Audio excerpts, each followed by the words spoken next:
Selamat siang investor, kembali bersama saya Melina dari Mexico Future News. Pada kesempatan kali ini kita akan membahas berita seputar indeks saham Amerika Serikat dan juga minyak. Rata-rata indeks utama bursa saham Wall Street berakhir lebih tinggi pada akhir perdagangan Selasa waktu setempat atau Rabu dini hari waktu Indonesia Barat. Penguatan tajam terjadi karena para investor menunggu hasil pemilihan Presiden Amerika Serikat. Rabu 4 November 2020, indeks Dow Jones Industrial Average melonjak 554,98 poin atau 2,06% menjadi 27.480,03. Kemudian S&P 500 meningkat 58,92 poin atau 1,78% menjadi 3.369,16. Sedangkan indeks komposit Nasdaq naik 202,96 poin atau 1,85% menjadi 11.160,57. Sebanyak 10 dari 11 sektor utama S&P 500 menguat, dengan sektor industri ditutup naik 2,91%. Sedangkan sektor energi turun sebanyak 0,75%, satu-satunya kelompok yang menurun. Para pelaku pasar di bursa saham Wall Street juga terus mengawasi Pilpres Amerika Serikat dan implikasinya terhadap pasar. Jalan jangka menengah untuk pasar lebih bergantung terhadap stimulus fiskal dan persetujuan dan distribusi vaksin daripada hasil pemilihan. Fokus pasar tertuju pada pemilu hari ini. Pemilu presiden kali ini berlangsung dengan sangat ketat. Calon presiden dari Partai Demokrat Joe Biden memimpin dalam berbagai survei nasional. Pada pemilihan Presiden Amerika Serikat 2020, semua mata tertuju pada 6 negara bagian ini. 6 negara bagian tersebut disebut sebagai medan pertempuran yang diperkirakan ke-6 negara bagian tersebut dibagi menjadi 2 medan pertempuran, yakni medan pertempuran Great Lakes di Wisconsin, Michigan, dan Pennsylvania, serta medan pertempuran Sunbelt di Arizona, Florida, dan Carolina Utara. 6 negara bagian tersebut sangat menentukan apakah Donald Trump dari Partai Republik atau Demokrat Joe Biden yang menangkap mayoritas Electoral College. Negara tersebut menyumbang setiap salah satu dari 15 pasar teratas dalam perang iklan kepresidenan di minggu-minggu penutupan kampanye.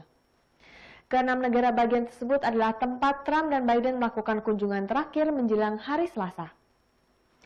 6 negara bagian ini mewakili 101 dari 270 suara elektoral yang dibutuhkan untuk menang. California memiliki suara sebesar yakni 55, diikuti oleh Texas dengan 38 suara, Florida dan New York masing-masing 29, serta Pennsylvania dengan 20.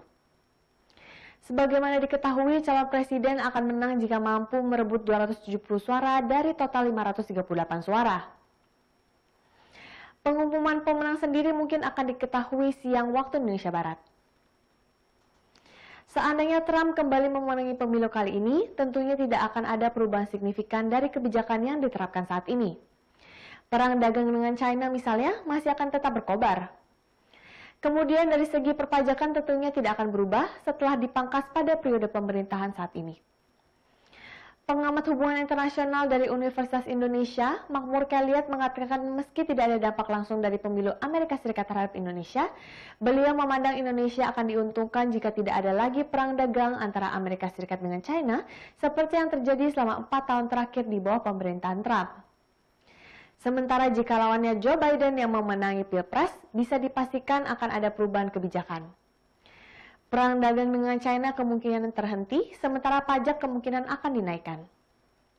Beralih ke berita Eropa, sementara itu Bank Sentral Eropa atau European Central Bank memberikan sinyal untuk melakukan lebih banyak pembelian obligasi, menerapkan biaya rendah untuk bank hingga berpeluang mengubah tingkat suku bunga acuan.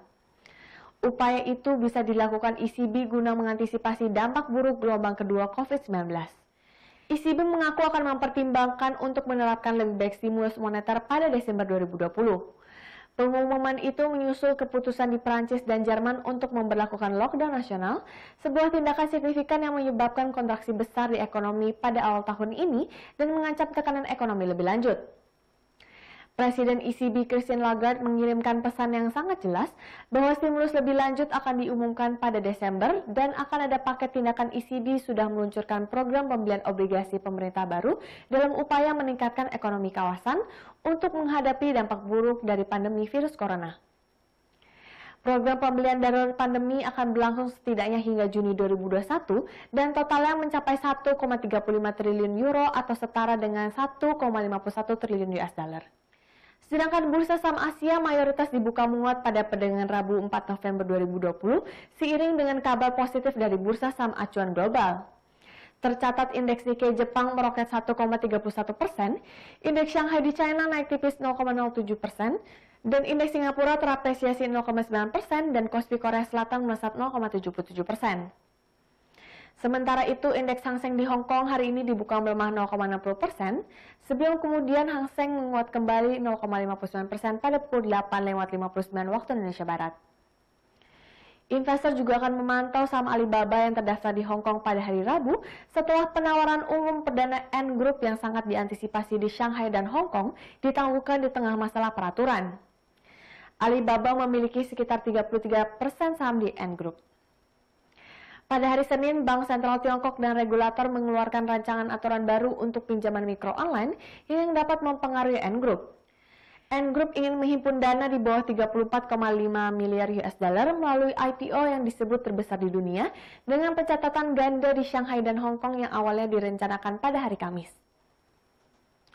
Beralih ke berita komoditas, harga minyak mentah dunia naik sekitar 2% di akhir perdagangan Selasa 3 November waktu Amerika Serikat atau Rabu dini hari waktu Indonesia Barat. Penguatan terjadi di tengah aksi tunggu pasar terhadap hasil Pilpres Amerika Serikat. Harga minyak mentah berjangka Brent untuk pengiriman Januari 2021 naik 74 sen atau 1,9% menjadi $39,71 per barrel di London ICE Futures Exchange. Sementara harga minyak mentah West Texas Intermediate menguat 85 sen atau 2,3% menjadi $37,66 per barrel di New York Mercantile Exchange. Penguatan harga minyak sejalan dengan menghijaunya bursa saham Amerika Serikat, salah satunya indeks S&P 500 yang menguat 1,8%. Pasar sangat menunggu hasil dari pesta demokrasi negara ekonomi terbesar karena akan memberi pengaruh bagi pergerakan ke depan. Menurutnya, bila Biden menang maka harga minyak dapat terdongkrak lagi. Sebab Biden berjanji memberikan stimulus fiskal tambahan untuk mendongkrak ekonomi. Di sisi lain, harga minyak juga mendapat sentimen positif dari pelemahan dolar Amerika Serikat dari mata uang lain. Pelemahan itu membuat kurs harga impor minyak lebih rendah bagi pengimpor. Selain itu, pergerakan harga minyak juga memantau perkembangan kebijakan penguncian wilayah atau lockdown di sejumlah daerah seperti Italia, Norwegia, dan Hungaria. Sebab hal ini akan mempengaruhi permintaan minyak dari negara-negara tersebut. Sekian berita seputar indeks saham dan minyak untuk hari ini. Saya Melina pamit undur diri, terima kasih dan sampai jumpa lagi.